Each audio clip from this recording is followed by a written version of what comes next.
ఈరోజు మనము సాడే సాతి గురించి తెలుసుకుందాం. సాడే సాతి అంటే ఏలినాటి శని. ఇది 7.5 సంవత్సరాలు ఉంటుంది. ఒక సగటు వ్యక్తి జీవితంలో 3 సార్లు కానీ 4 సార్లు కానీ వస్తుంది, depending on how long you lived and నీకు చిన్నప్పుడు సాడే సాతి వచ్చిందా లేదా అనేది. ఎవ్రీ 30 years అంటే 30 ఏళ్ళకి ఒకసారి ఒక ఏలినాటి శని వస్తూ ఉంటుంది. కాకపోతే ఏమవుతుందంటే కనుక దీన్ని ఎలా హ్యాండిల్ చేయాలి అనేది మేజర్ ఇష్యూ. అసలు ఫస్ట్ సాడే సాతి సిమ్టమ్స్ తెలుసుకుందాం. సాడే సాతి ఏం చేస్తుందంటే 2 మెయిన్గా చేస్తుంది. ఒకటి రెస్పాన్సిబిలిటీస్ పెంచడము, రెండోది రెస్ట్రిక్షన్స్ లిమిటేషన్స్ క్రియేట్ చేయడం. సో ఫర్ ఎగ్జాంపుల్ మనకి లైక్ యుక్త వయసులో వచ్చిందనుకోండి, వివాహం టైంలో సాడే సాతి వచ్చిందనుకోండి, ఆ ఏజ్ టైంలో మేము యూజువల్గా ప్రెడిక్ట్ చేస్తాం, వీళ్ళకి ఈ టైంలో పెళ్ళయ్యే ఛాన్స్ ఉంటుందని. ఫర్ ఎగ్జాంపుల్ ప్రెసిడెంట్ ట్రంప్, ఆయన ఫస్ట్ టైం సాడే సాతిలోనే ప్రెసిడెంట్ అయ్యారు.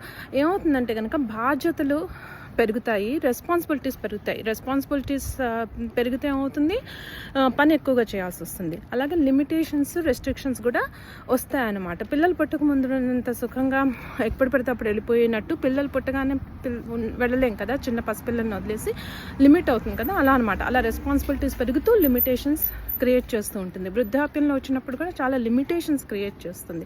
సో ఈ రెండు ఫస్ట్ అర్థం చేసుకోవాలి. రెస్పాన్సిబిలిటీస్ అండ్ లిమిటేషన్స్ అనేది సాడే సాతి యొక్క మెయిన్ సిమ్టమ్ అనుకోవచ్చు.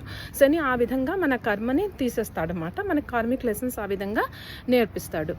సో ఫస్ట్ మనం ఏం చేయాలంటే సాడే సాతి వస్తుందని తెలిస్తే ఎలా ప్రిపేర్ అవ్వాలి అంటే, ఫస్ట్ రిలీజియస్ ప్రిపరేషన్ చెప్తాను. నువ్వుల దీపం వెలిగించుకోవడము, శనికి అభిషేకం చేయించడము, అండ్ ఆల్సో హనుమాన్ చాలీసా ప్రతిరోజు చదవడం.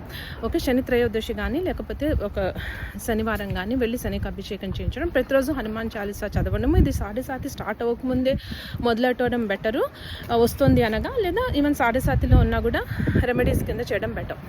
తర్వాత లైఫ్లో డిసిప్లిన్ ఒకటేది అలవాటు చేసుకోవాలి. బికాస్ ఈ లిమిటేషన్స్ని అధిగమించాలి అంటే కనుక మెయిన్గా డిసిప్లిన్ ఉండాలి. Financial and health and daily routine discipline చాలా ఇంపార్టెంట్.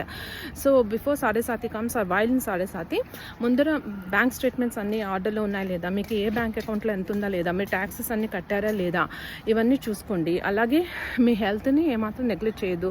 చిన్న సమస్య వచ్చినా అన్ని టెస్టులు చేసుకొని ముందర అన్ని డిసిప్లిన్గా ఉండేటట్టు చూసుకోండి. అలాగే డైలీ రొటీన్ చాలా ఇంపార్టెంట్. యోగా, మెడిటేషన్ చేయడము అండ్ డిసిప్లిన్గా ఉండము. అలాగే శని ఏదో ఒకటి తీసేసుకొని లెసన్ నేర్పిస్తాడు. ఏదైనా కోల్పోయినా, ఒక వస్తువు కోల్పోయినా, లేకపోతే మనిషిని కోల్పోవాల్సి వచ్చినా, లేకపోతే రిలేషన్షిప్ని కోల్పోయినా బాధపడద్దు. దిస్ ఈజ్ హౌ, బాధ ఉంటుంది కానీ అర్థం చేసుకోండి, this is how sade sati works. Okay, hope it helps.